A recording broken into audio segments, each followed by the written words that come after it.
Deuteronomy chapter 8 व्यवस्था विवरण के पुस्तक उसकी 8वीं अध्याय। इस अध्याय में लिखा हुआ वचनों की संख्या 20। इस 20 आयतों में यानी वचनों में जो लिखा हुआ भाग को हम लोग देखेंगे। पहला वचन में व्यवस्था को पालन करने की ज़रूरत और उसकी प्रामुख्यता और उसके बारे में चेतावनी। दूसरी आयत से लेकर 6वीं आयत तक वचन की भाग में इस्राएलियों को परमेश्वर क्यों परीक्षा लेते हैं और कैसे वो परीक्षा करते हैं उसके बारे में विवरण दिया गया है। 7वीं वचन से लेकर 9वीं वचन तक की वचन की भाग में कनान देश के बारे में विवरण। 10वीं आयत से लेकर 20वीं आयत तक आर्थिक में उन्नति हुए के बाद गिर जाने की खतरा है कहकर चेतावनी देते हुए उस भाग में हमें दिखाई देती है। ये सारे विषय हमें 8वीं अध्याय में दिखने वाली प्रामुख्य भाग। तो आइए हम लोग पहली आयत को पढ़ें और ध्यान करें। जो आज्ञा मैं आज तुझे सुनाता हूँ उन सबों पर चलने की चौकसी करना, इसलिए कि तुम जीवित रहो और बढ़ते रहो, और जिस देश के विषय में यहोवा ने तुम्हारे पूर्वजों से शपथ खाई है उसमें जाकर उसके अधिकारी हो जाओ। ये जो वचन बहुत विवरण देने वाली वचन है। इसमें 2 शब्द हमें दिखाई देती है। एक, तुम जीवित रहो और बढ़ते रहो। जीवित रहो और बढ़ते रहो। जीवन जीना एक अलग बात है, बढ़ते रहना एक अलग बात है। जीना सभी लोग करते हैं, जैसे दुनिया में सारे जीव प्राणी जितने करोड़ों हैं वो सभी जीते हैं। वो जी रहे हैं, बस उतना काफ़ी है। लेकिन पर्पस क्या है? ये कुत्ता भी जी रही है, पर्पस क्या है? जानवरों को पर्पस नहीं रहता है। फलाना कुत्ता का पर्पस है कि अगर योजना है कि अगर कुछ नहीं है, परंतु आप लोग जीना है। No sense in just living. केवल जीवन जीने में कुछ अर्थ नहीं है।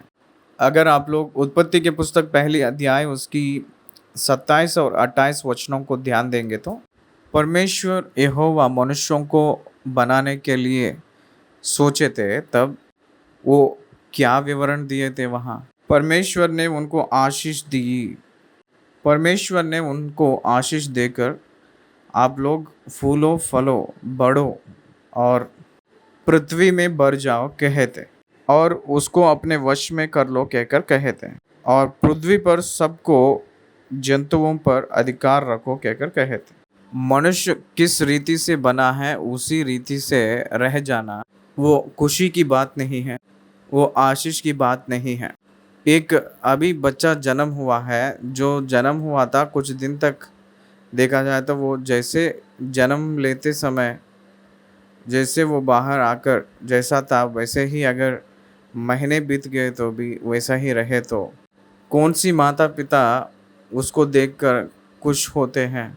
वो बालक ने बढ़ना है और बातें बोलना है, वो चलना है, दौड़ना है, वो नौकरी करना है, वो एक लायक बनना है, और वो बड़े हुए के बाद शादी करना है, और वो बच्चों को पैदा करना है, उत्पन्न करना है।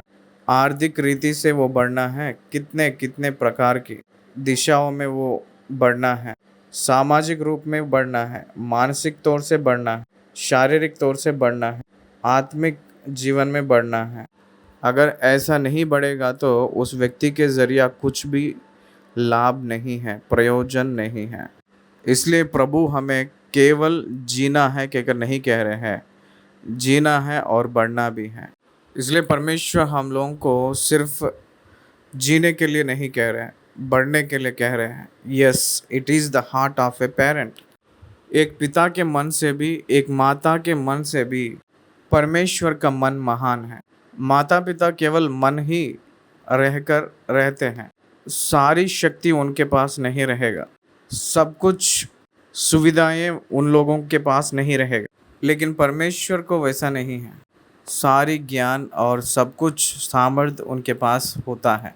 वो केवल हम लोगों को उत्पन्न करके नहीं छोड़े हैं, अपने बढ़ोतरी के लिए सारे विषय वही सावधान से सब कुछ लिए हैं जिम्मेदारी।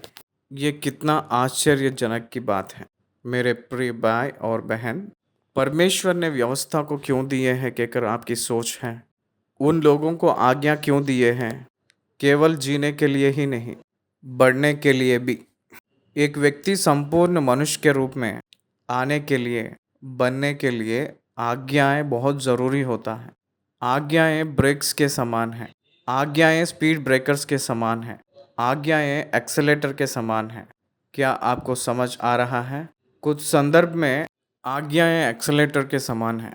क्या आप समझ रहे हो?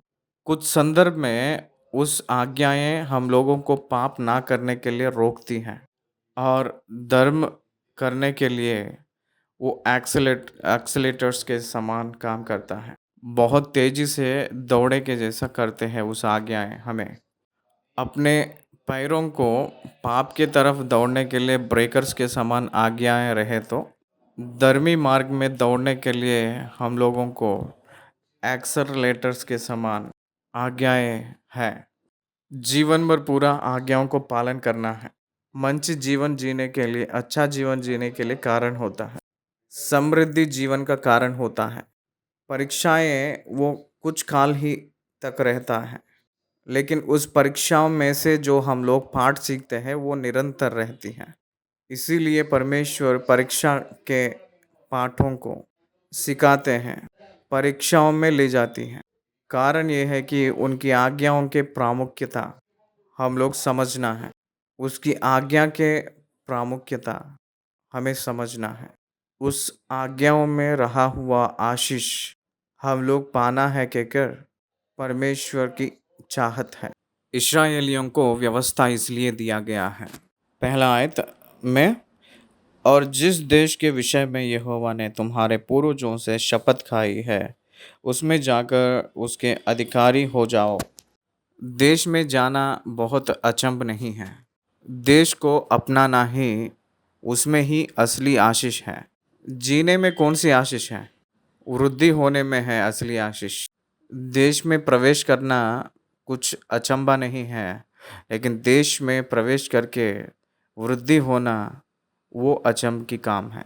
Yes, God's intentions are entirely different.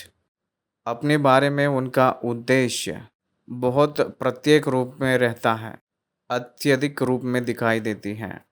आकाश और धरती को जितना अंतर है, जितना ऊंचाई है, उतने ऊंचे सोच, उतना महान सोच और उद्देश्य अपने ऊपर प्रभु को है। परमेश्वर अपने ऊपर वैसे रखे हैं। शायद अपने माता पिता को भी उतना उद्देश्य अपने ऊपर नहीं रहता होगा। हमें अपने स्थिति के ऊपर निर्भर होकर अपने बच्चा बढ़ना चाहिए कि अगर हम सोचते हैं, हम चाहते हैं। मान लीजिए एक गरीब व्यक्ति एक सेकेंडरी ग्रेड वाले हैं तो थोड़ा सा पढ़ा के ज़्यादा कष्ट ना पाकर कुछ मेरिट लाइफ रहे तो काफ़ी है कहकर उस व्यक्ति ने सोचता है। लेकिन परमेश्वर वैसा नहीं है। लाइफ एंड इट्स फुलनेस, जीवन की बहुत ऊंचाई स्थाई का अनुभव एक मानव विश्वासी देखना है कि अगर परमेश्वर चाहता है। इसलिए कूड़े में से दीनों को ऊंचा करने वाला है कहकर वचन में लिखा है। आप लोग ध्यान दीजिए, यूसुफ जो बंदी में था, सिंहासन पर बिठाया था प्रभु ने। भेड़ों के बीच में चरवाहा के रूप में, भेड़ों का चरवाहा के रूप में जो था दाऊद को, मनुष्यों के ऊपर चरवाहा के रूप में प्रभु ने रखे हैं।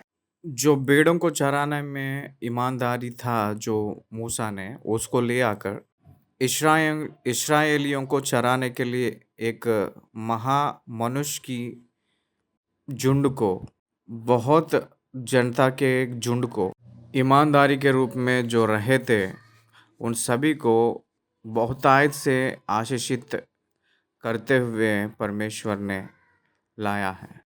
आप अधिकारी होना है और आप अपनाना भी है। You have to inheritance which things God had wanted.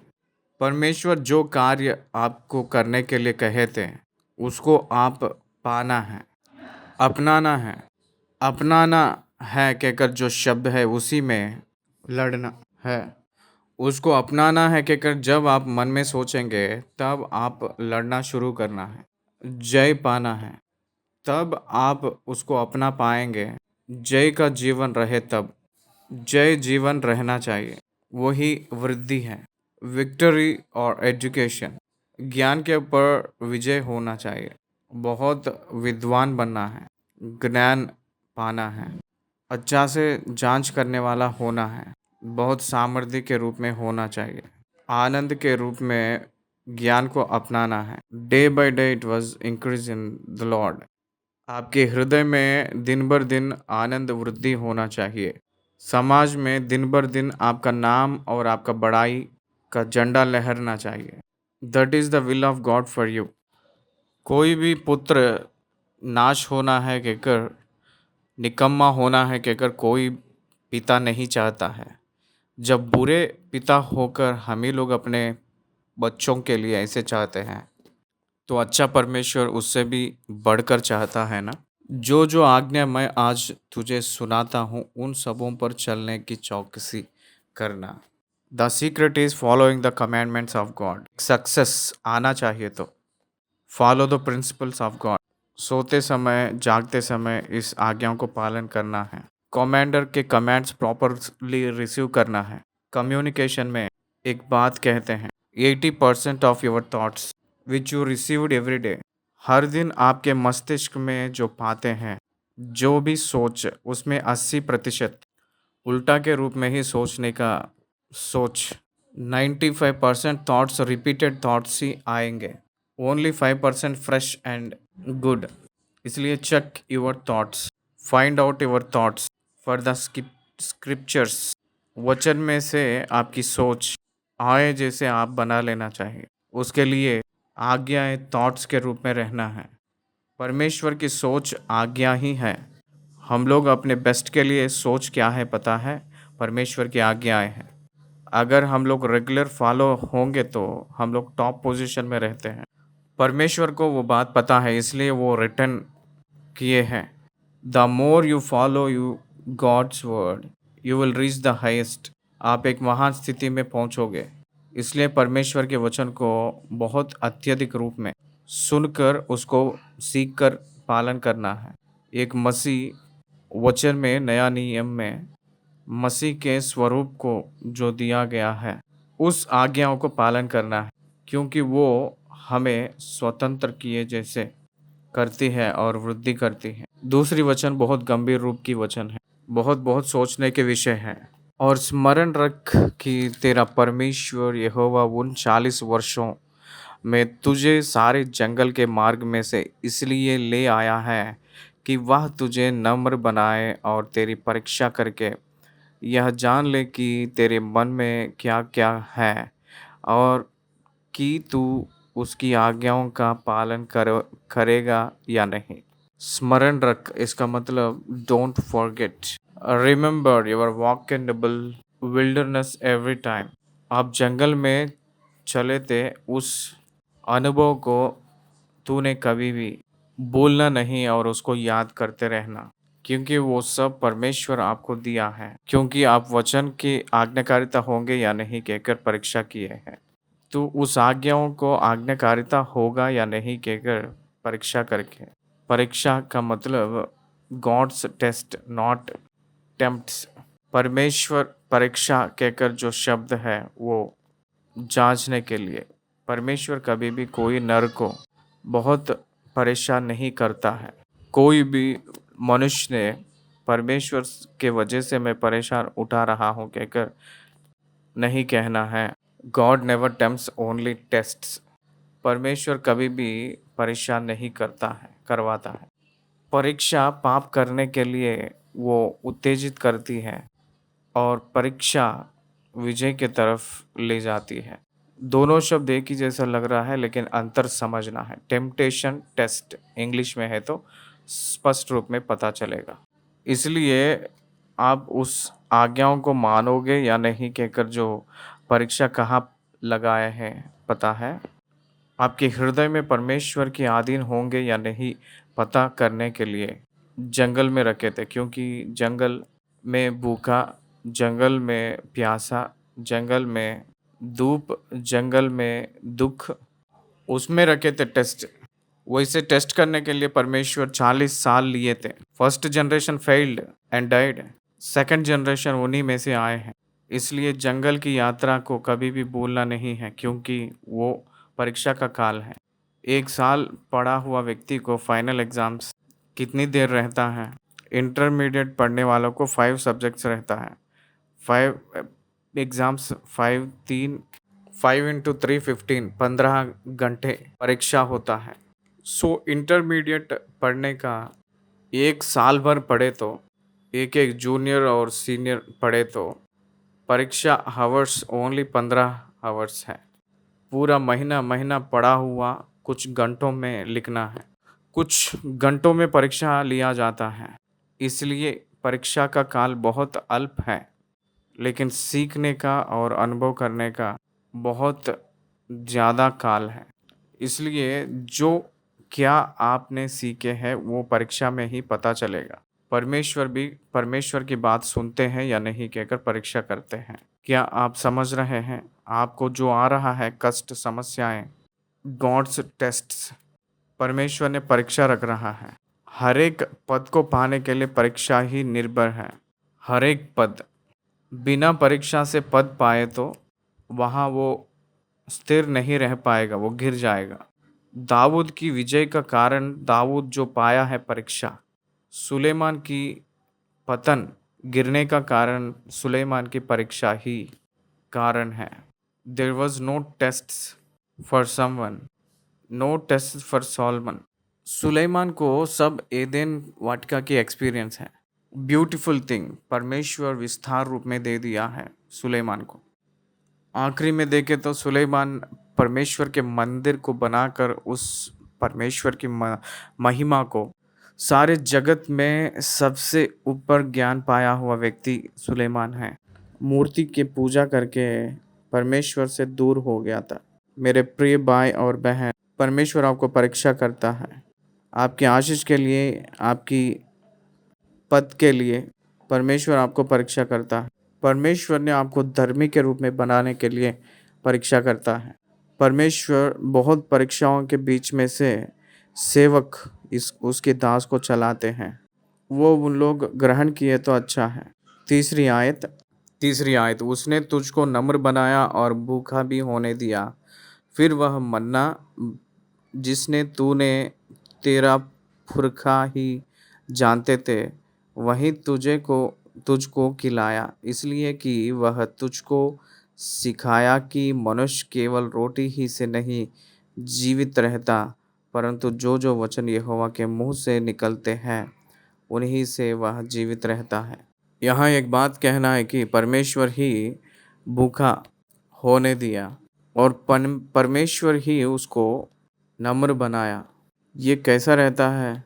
अपने कलीसियाओं में परमेश्वर आपको नम्र बना देता है। आपको भूखे करेंगे कहकर कहे तो कितने लोग आते हैं मंडली में प्रार्थना के लिए। परमेश्वर ने वो देगा, ये देगा, संतान देंगे, विजय देंगे, वो देगा, स्वास्थ्य देगा, कोर्ट केस के ऊपर जीत देगा। इतने आशीष का लिस्ट रखे तो तब जनता ने हिलते हुए परमेश्वर के चरणों में आ रहे हैं। आपके परमेश्वर नम्र बना देगा, आपको परीक्षा लेगा, भूखे रखेगा कहकर कहे तो कितने लोग आएंगे? बहुत कम लोग आएंगे। इसलिए कौन सा है सच्चा विश्वास? एक मनुष्य किसके वजह से जीता है, जीवित रहता है? परमेश्वर के मुंह के शब्द से आता है, हर एक बात के वजह से। केवल रोटी के वजह से ही नहीं, मनुष्य ने जो जीता है, परमेश्वर के मुंह से जो निकलती है हर एक शब्द से वो जीवित रहता है। भजन संहिता 119 की 50वीं आयत में, तेरे वचन ने मुझे जीवित रखी और मेरे हर एक दुख में मुझे शांति उसी से हुई। क्या आपको समझ आ रहा है? उस दुख में शांति वचन ही देती है। उस दुख में होते हुए जीते ही रहना, पीछे नहीं मुड़ना, तब आपको शांति मिलेगा। हम लोग समृद्धि से नहीं जीते हैं, समृद्धि के वजह से हम लोग नहीं जी रहे हैं, परमेश्वर की बात के वजह से हम लोग जी रहे हैं। ये कभी भी आप लोग भूलना नहीं।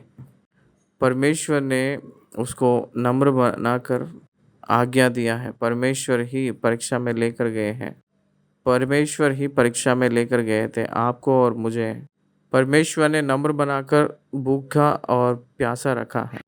परमेश्वर ही परीक्षा में लेकर गए थे। परमेश्वर ही परीक्षा में लेकर गए थे आपको और मुझे, और इस्राएलियों को परीक्षा में ले जाना महानता नहीं। लूका रचित सुसमाचार 4 अध्याय में उनके पुत्र यीशु मसीह को 40 दिन 40 रात उस उपवास खत्म हुए के बाद पवित्र आत्मा परमेश्वर के वजह से उस जंगली में भटकते हुए शैतान के वजह से वो परीक्षा पाए थे।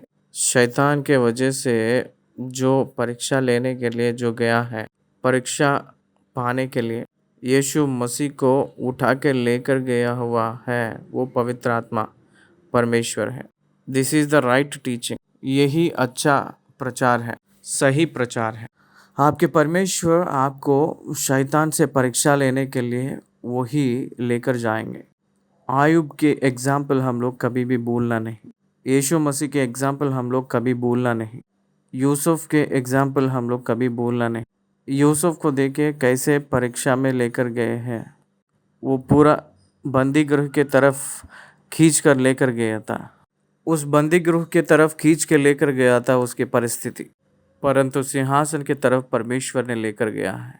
सिंहासन को हासिल करने के लिए परमेश्वर जो नियुक्त किया है, रोड मैप, हिंसा को प्राप्त करना और ढकेला जाना, पकड़वाया जाना और सब लोग तुच्छ मानना, निंदाओं को अपनाना, टेम्प्ट होना, ये ह्यूमिलिएटेड कंडीशंस में लेकर जाकर ग्लोरिफिकेशन से लेकर आना।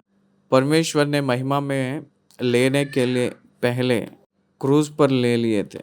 Without cross there is no glow, without struggle there is no success, no growth. Yes, आपको मैंने यहाँ एक छोटे से एग्जांपल दूंगा। आप लोग छोटे छोटे बच्चों को देखिए, बहुत बच्चे छोटे छोटे को देखिए, जो दूध पीते बच्चे होते हैं वो लोग हाथ पैर हमेशा मारते रहते हैं। That is the exercise to growth. वो बढ़ने के लिए हाथ पैर जो चलाते हैं बहुत सामर्थ्य से, वही कारण है।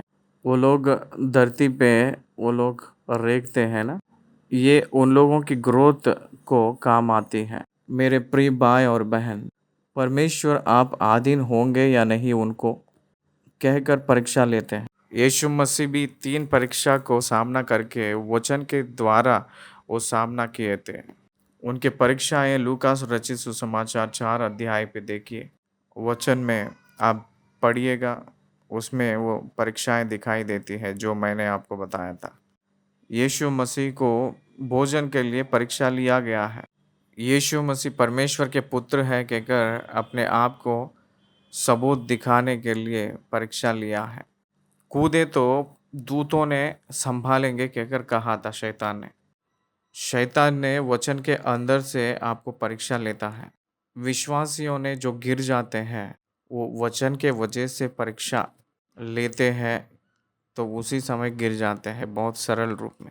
याकूब और इसहाक उस फसल के काल में जब मिले थे, इसहाक ने पूछता है कि बेटे तुझे ये इतना जल्दी कैसे मिला है कहकर, ये जो खाना आपको इतना जल्दी कैसे मिला कहकर पूछे तो तेरे परमेश्वर ने मुझे उस जानवर को मेरे सामने लेकर आया कहकर कहता है। इसका मतलब ही इन्वॉल्व्ड गॉड इन इट। वैसे ही शैतान ने वचन को दिखाता है। शैतान भी वचन को दिखाता है आपको परीक्षा लेने के लिए। आप भूलना नहीं। बहुत से पास्टर्स वचन के द्वारा और उसकी अर्थ को ना ग्रहण करके रॉन्ग डॉक्ट्रिन्स में चले जाकर वचन को अच्छे रीति से ना ग्रहण करने की वजह से ही वचन की विपरीत अर्थ को लेना, गिरना, वचन को ठीक से ना समझने की वजह से ही।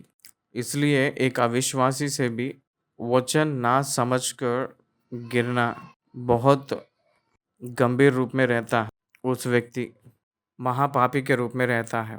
इसलिए वचन को ग्रहण करेंगे, परमेश्वर के सामने सावधानी से चलेंगे। देखिए 3 आयत, उसने तुझको नम्र बनाया और भूखा भी होने दिया। फिर वह मन्ना जिसे ना तू और ना तेरे प्रमुख सॉरी ना तू और ना तेरे पुरखा ही जानते थे।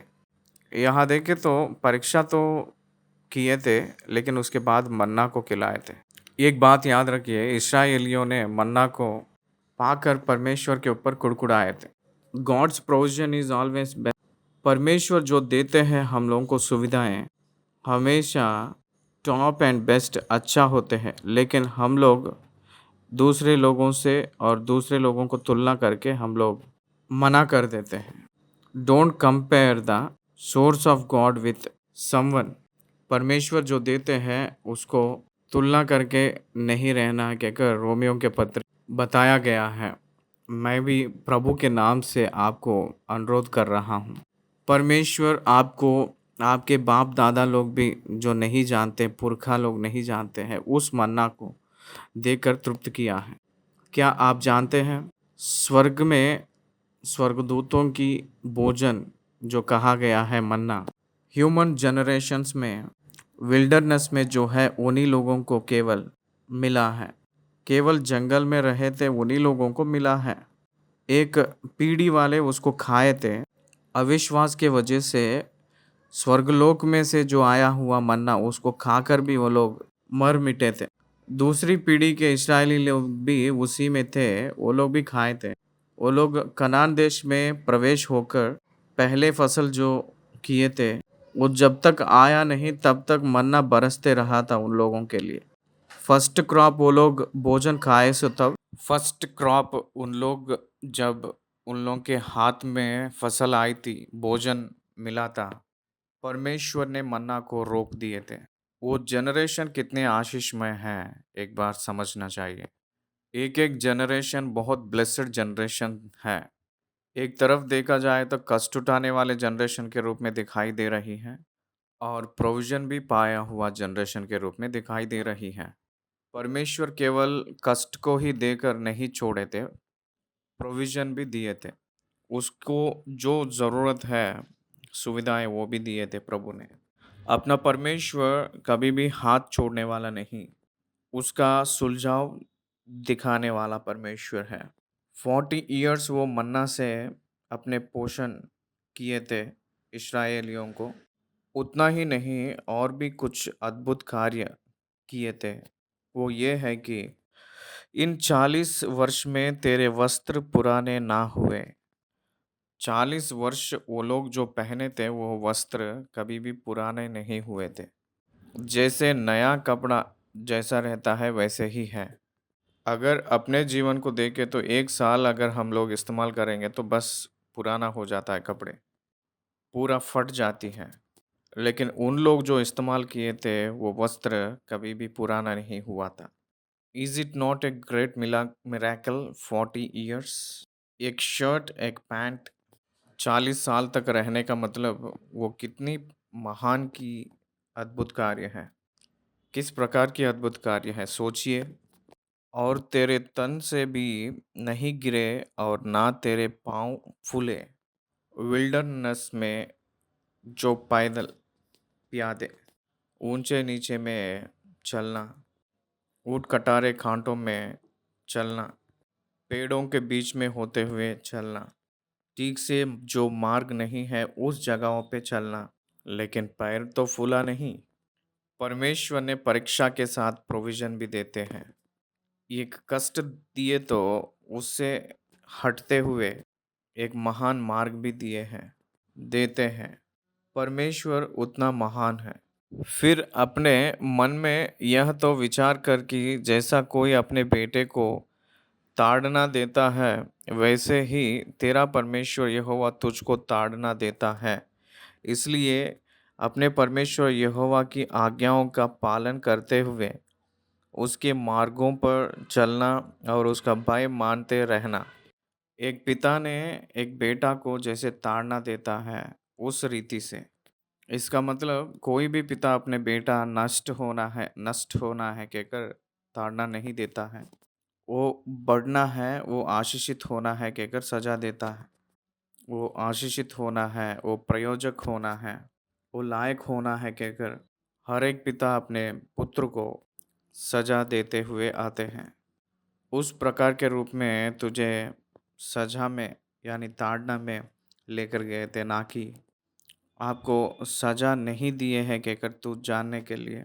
तेरे परमेश्वर यहोवा की आज्ञाओं को पालन करते हुए उसके मार्ग पर चलना और उसका भय मानते रहना।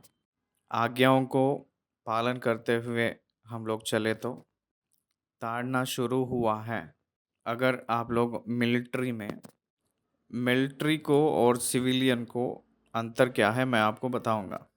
मिलिट्री के लोग उनके हेयर कट उनके उद्देश्य पूर्वक से नहीं होता।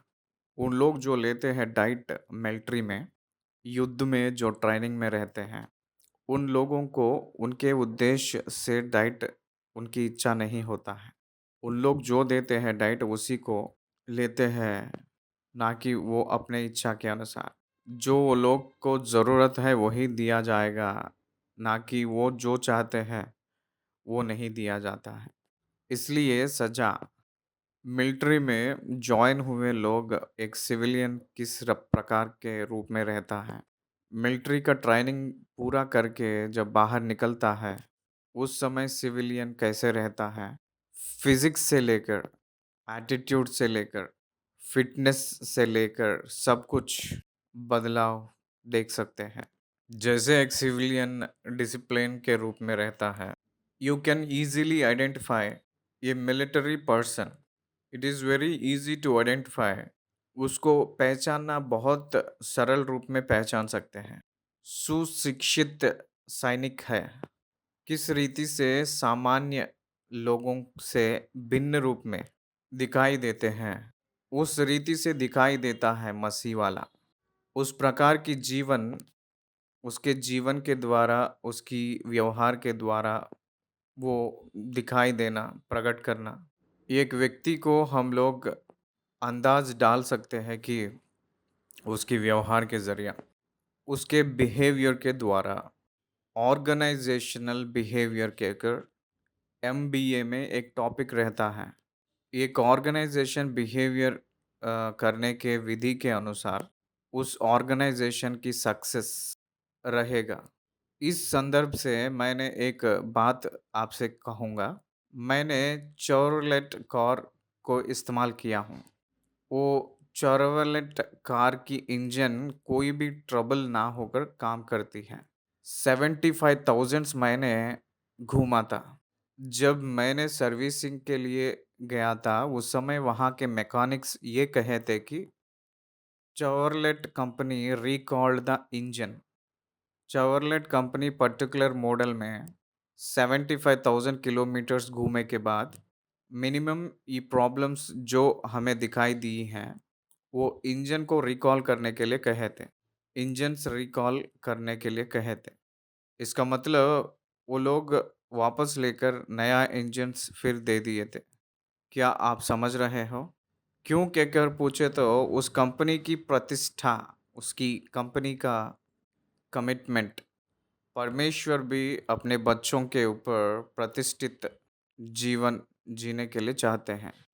परमेश्वर के बच्चे भी परमेश्वर के लिए प्रतिष्ठित रूप में जीना वो चाहता है। परमेश्वर चाहते हैं। उनकी छाया के रूप में हम लोग जीने के लिए प्रभु चाहते हैं। यूनिक पीपल के रूप में हम लोग रहने के लिए वो चाहते हैं। इसीलिए वो बहुत सी परीक्षाओं के ओर से हम लोगों को चलाते हैं। गवर्नमेंट स्कूल को और कॉरपोरेट स्कूल को जो अंतर क्या है कहकर पूछे तो कॉरपोरेट स्कूल्स में वीकली टेस्ट रहता है, डेली टेस्ट रहता है, मंथली टेस्ट रहता है, वीकेंड टेस्ट रहता है।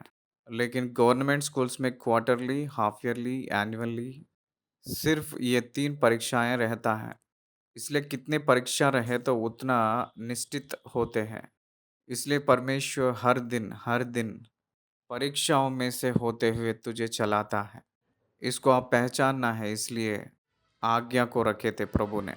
आज्ञा की परीक्षा की मार्ग, आज्ञाएं ही परीक्षाओं के मार्ग हैं। आज्ञाओं को पालन करने वालों को अपने खुद की इच्छा के इस्तेमाल धीरे धीरे कम होते रहता है, कम पड़ जाती हैं।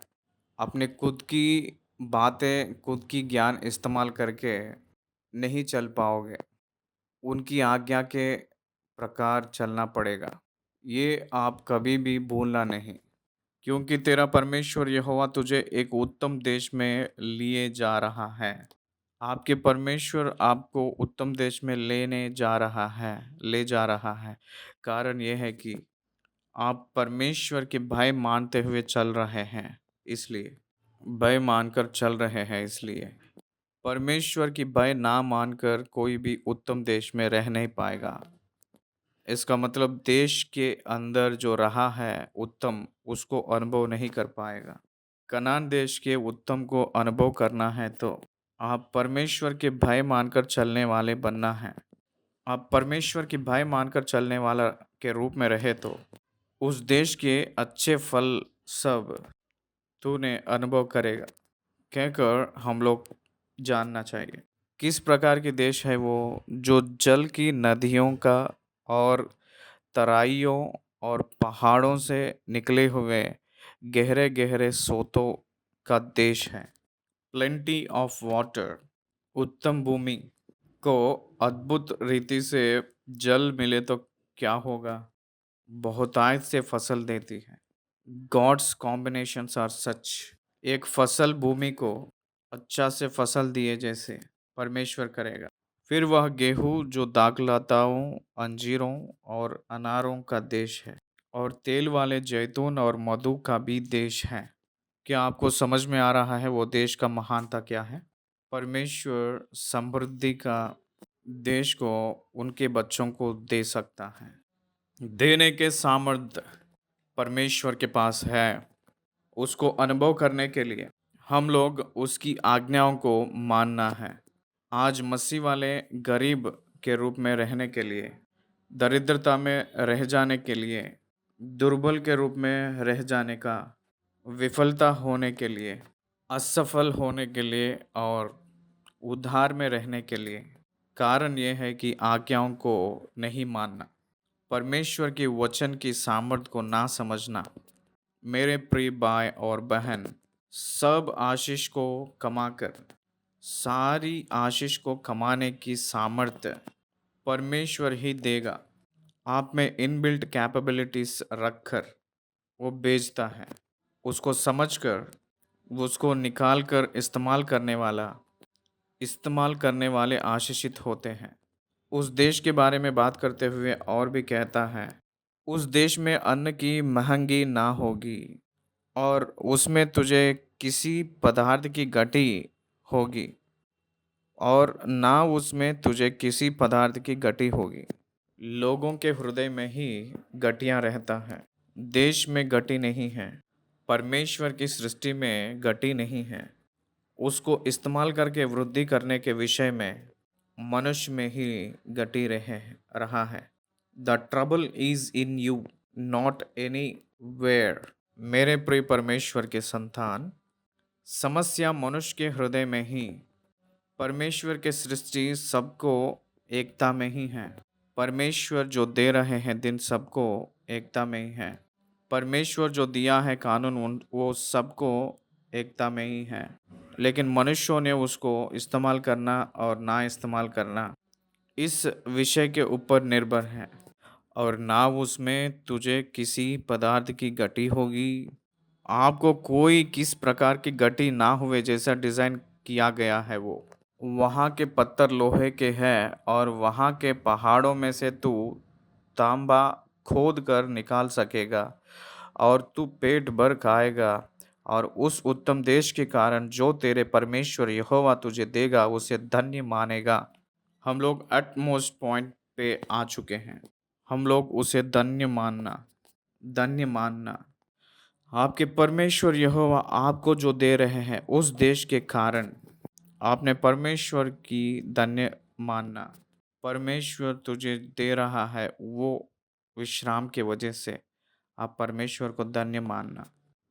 कुछ काल पहले तो आपको मिस्र देश में शांति नहीं था।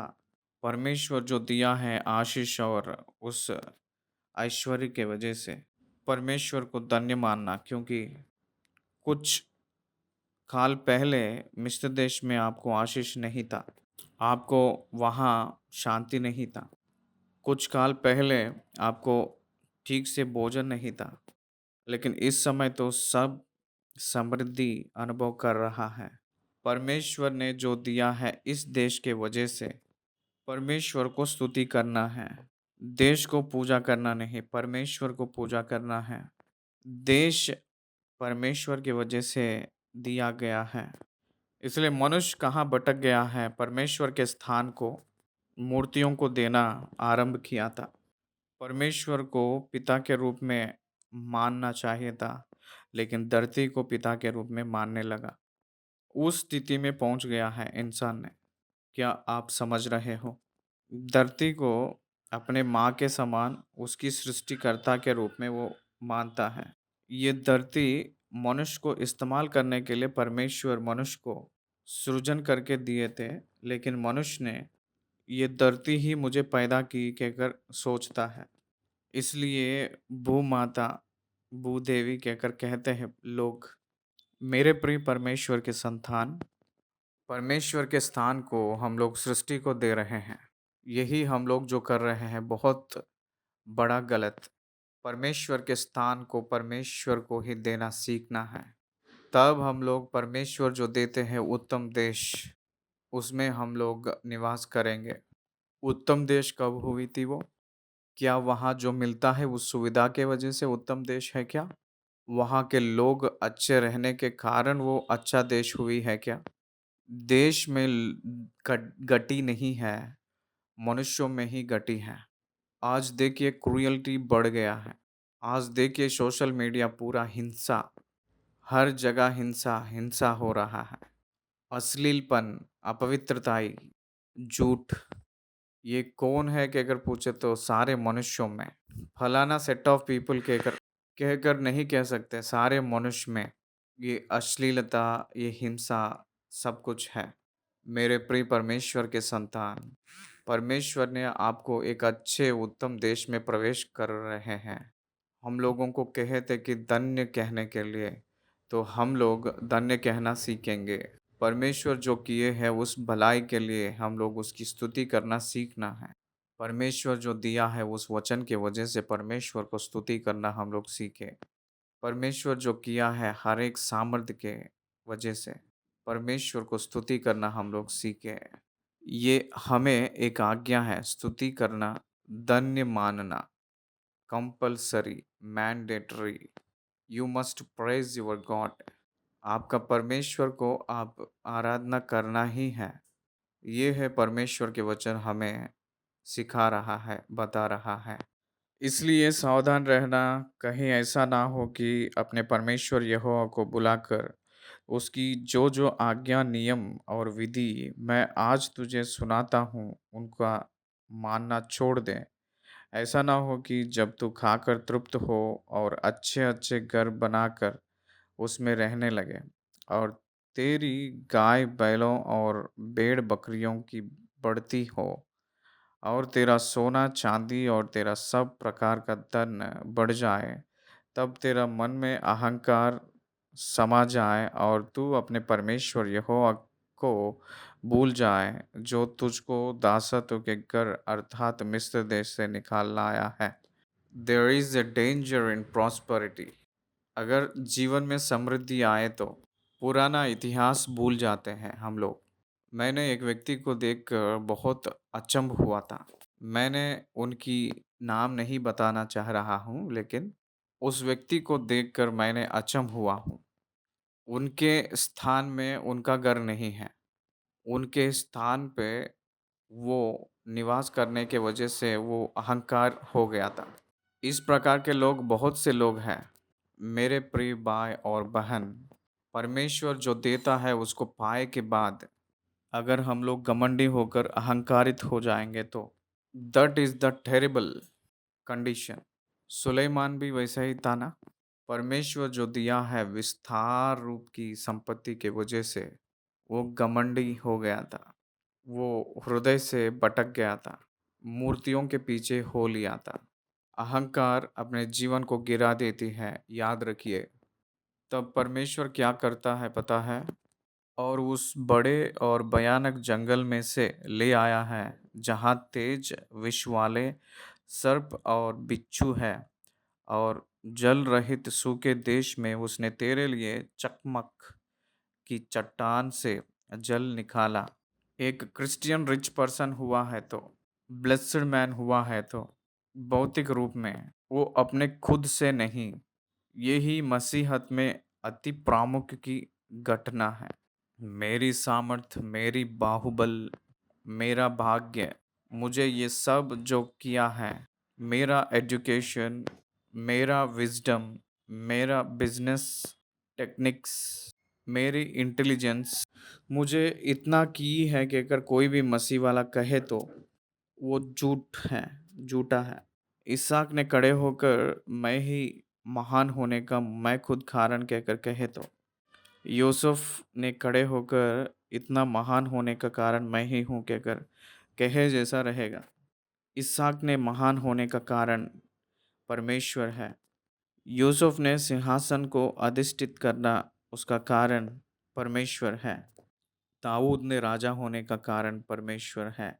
मूसा ने महान भविष्यवक्ता होने का कारण परमेश्वर है। आप कभी भी अपने वृद्धि को देखकर आपके वजह से हुआ है कहकर आप मत सोचिए। कहकर मैं प्रभु के नाम से अनुरोध कर रहा हूँ, ये आप परमेश्वर के वजह से हुआ है कहकर परमेश्वर के भय मानते हुए चलना है। कुछ काल पहले पाप की सर्प के बीच में तू जिया था। कुछ काल पहले जब जल ना होने के कारण स्वच्छ जल चट्टान में से निकला था, उसके वजह से तू जिया है। ये सब कुछ हुआ है, ये सब के बीच में होते हुए आप कनान आए के बाद क्या आप अहंकार हो जाओगे? Don't forget your history.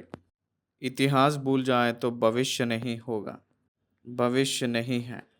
परंतु तू अपने परमेश्वर यहोवा को स्मरण रखना, क्योंकि वही है जो तुझे संपत्ति प्राप्त करने की सामर्थ्य इसलिए देता है कि जो वाचा उसने तेरे पूर्वजों से शपथ खाकर बांधी थी उसको पूरा करे, जैसा आज प्रकट है। ये वचन हर एक मसीह इसको रटना है, इसको रटना है। हर एक मसीह वाले के मन में ये वचन रहना है। वो ये है कि अपने वाचा को आज के जैसे स्थापना करना है। परमेश्वर हमें सामर्थ्य क्यों दिया है? परमेश्वर की वाचा को स्थापना करने के लिए, हम लोग वचन को कमाने के लिए स्थापना करना है। भाग्य कमाने के लिए स्थापना करना है। भाग्य का मतलब धन नहीं, वेल्थ नॉट द मनी। परमेश्वर भाग्य को करता है, उसके लिए वो सामर्थ्य देता है। क्यों? क्योंकि उसकी वाचा को आज के जैसे प्रकट करने के लिए। परमेश्वर जो वादा किए थे उस वाचा को स्थापना करने के लिए, उनके पुत्रों को भाग्य के रूप में, उनके बच्चों को सामर्थ्य के रूप में वो स्थापना करेंगे। आज क्रिश्चियन बिलीवर्स को विस्तार रूप पे संपत्ति क्यों दिए हैं? Not to enjoy but to share to the others, for the bishops and the needy.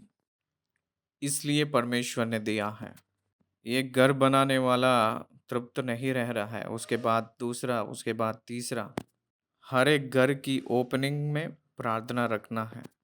परमेश्वर ने हमें एक घर दिया, दूसरा दिया, तीसरा दिया, चौथा दिया। मुझे पहला एक खेत, दूसरा खेत, तीसरा खेत, पहले स्थान, दूसरी स्थल, चौथी स्थल यानी जमीन दिया।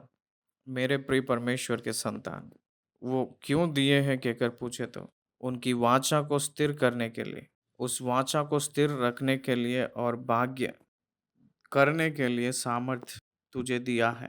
इसलिए परमेश्वर मुझे जो धन दे रहा है, मैंने केवल उसको जश्न मनाने के लिए नहीं, उसके वजह से परमेश्वर की वाचा उसके पीछे जो रहा है परमेश्वर का प्यार, उसको स्थिर करने के लिए, उसके लिए परमेश्वर दिए हैं। यदि तू अपने परमेश्वर यहोवा को भूलकर दूसरे देवताओं के पीछे हो लेगा और उसकी उपासना और उनकी दंडवत करेगा, तो मैं आज तुमको चित देता हूँ कि तुम निस्संदेह नष्ट हो जाओगे।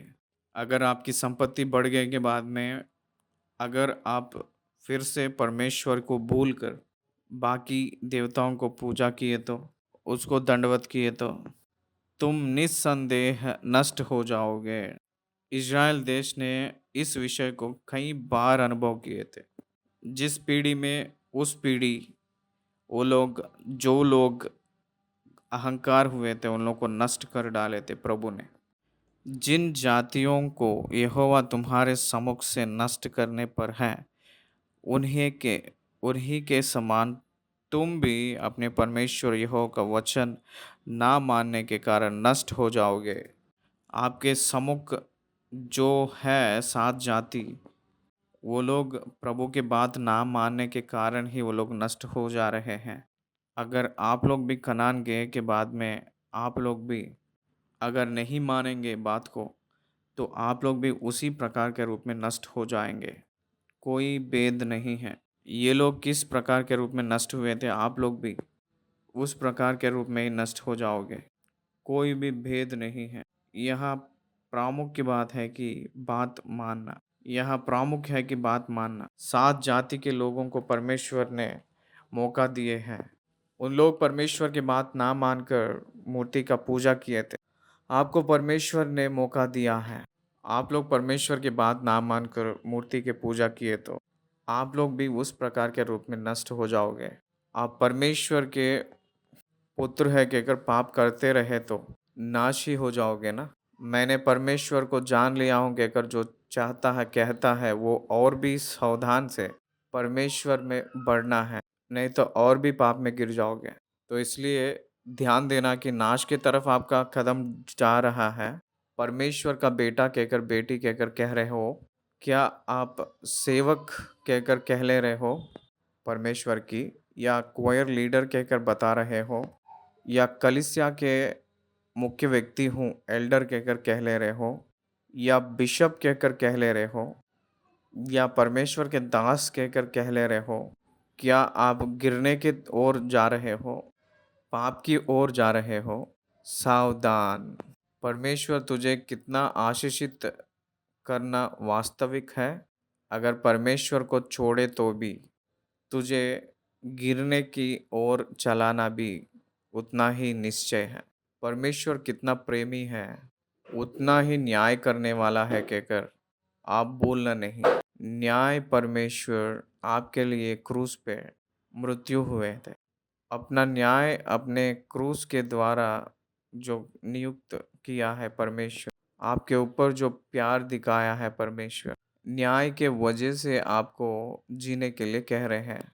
जो न्याय आपको निर्दोष के रूप में प्रकट करने के लिए उसकी पुत्र यीशु मसीह को पिता ने भेजे थे इस धरती पर, वही न्याय परमेश्वर के न्याय को आपने इस धरती पे प्रकट करना है। आपने धर्मी लोगों को न्याय दिखाना है। आप ही न्याय को अनुकरण नहीं किए तो परमेश्वर जो दिया है उस अनुग्रह को आप व्यर्थ करके जीवन में नाश की ओर जा रहे हो। आप अपमान को देखना पड़ेगा। आप कभी भी भूलना नहीं कहकर प्रभु के नाम से मैं इस विषय को बता रहा हूँ। 8वीं अध्याय यहाँ खत्म हुई है। धन्यवाद। पहले वचन ने वृद्धि से आरंभ किए थे, जीना आरंभ किए थे। आखिरी वचन में नाश के बारे में बात किए थे। अगर जीना है तो आज्ञाएं, नष्ट होना है तो आज्ञा का उल्लंघन करना। Very simple Bible concept. विश्वास किए तो आशीष, पाप में जाए तो नाश। 8वीं अध्याय खत्म हुई है। धन्यवाद। Deuteronomy chapter 8 completed. Thank you.